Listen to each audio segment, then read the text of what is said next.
convincing a patient. So we should understand the patient before we give a low vision aid, his psychological reaction towards it, because the patient's expectations will be very unrealistic and they want to appear normal with the devices, or they might feel like using a low vision aid in a public setup.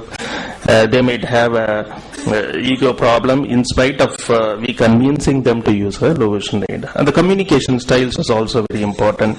Some of the patients know when we give a low vision aid, they would like to have a trial before us, but some of the patients would like to leave them alone, then just have their own way of trying those low vision aids. Give them their space and let them try it.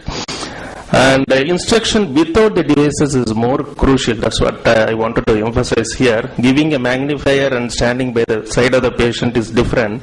But there are a lot of visual skills that we need to develop from a patient's point of view. So teaching those basic visual skills is very crucial. And these are the visual skills I wanted to just have a quick round. One is a fixation, second one is a scotoma awareness, third one is a scanning, the tracing, tracking, and the visual closure. All are very interesting visual skills that we need to work with the patient. Fixation is something like a patient fixes on an object, he directs the eye towards focusing on an object, and so that the light from the target falls on the best area of the vision in the retina. The example will be eccentric fixation. In fact, I gave an example on how a patient with a macular degeneration should use his eccentric fixation. And we all know that with children with nystagmus has a null point. We have to work with that null point, give a best retinoscopic correction towards that area. Eccentric viewing is that we can train like this, ask a patient to use a clock method to see the 3, 6, 9 and 12 o'clock positions, ask him to use a preferred retinal locus. And I have a very small way of doing it. I used to take an Amsler grade and then put a laser pointer from behind. You don't need to really do a fields test, and if you just put the laser points at different locations and ask the patient to tap with a pen on a table, you will easily be able to locate a scotoma, and we have to make the patient look away from the scotoma. And we know how to work with the patient with the null point. So patient fixates on a target on a white paper and then note the head or eye movement. So these are the things that we have to keep it in mind without giving a low vision aid. And scotoma awareness, making a patient aware that he has a scotoma. So unless he is aware that he is having a scotoma, he won't move his eye from that scotoma.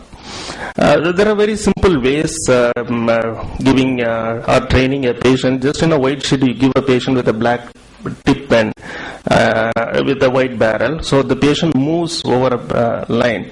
At some point that black tip will disappear, then he will know that that point there is no there is a scotoma there. So these are the sometimes many patients complain that when they read a line in a word, some of those alphabets keeps missing or washed out. So those are the scotoma areas that he is missing.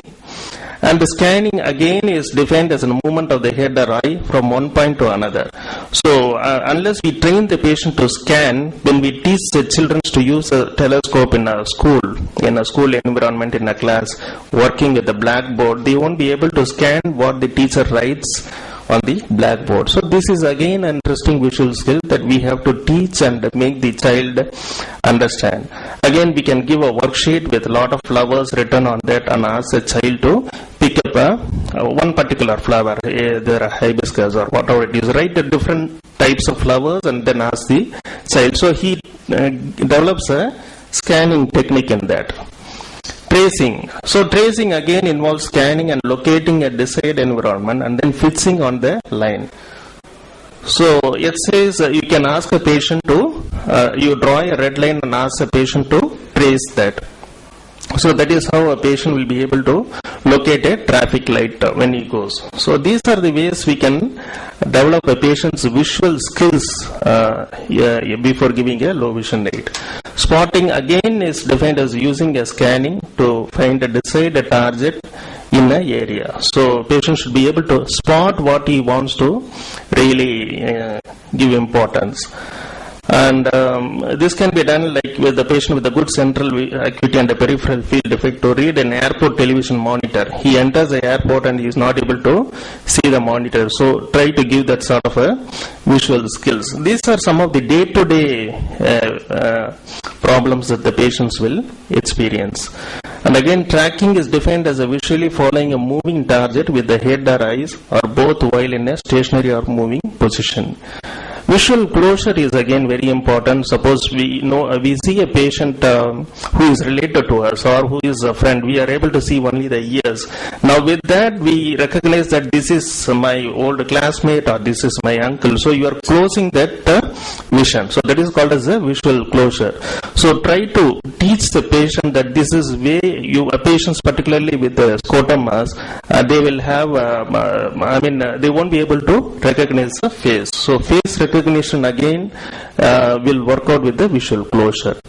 So just to sum up, instruction with the devices comes only after we are giving the training with the visual skills, and we should give a proper illumination. We should teach the patient at what distance that he has to use a low vision aid, improving the contrast of the environment. And instruction programs, it should start with the low power device, reassure the patients, and we should really work with the real environment. In our setup, in our clinic, we will have a very good lighting, but the same thing will not work in a patient's environment, in his home or a class. So try to understand what is his real environment and then try to help the patient. Near tasks, particularly these are the near tasks where focal distance and the spotting, scanning, or the visual skills required for a near task. For distant task, the scanning, spotting and tracking are the visual skills that are required for the distant task.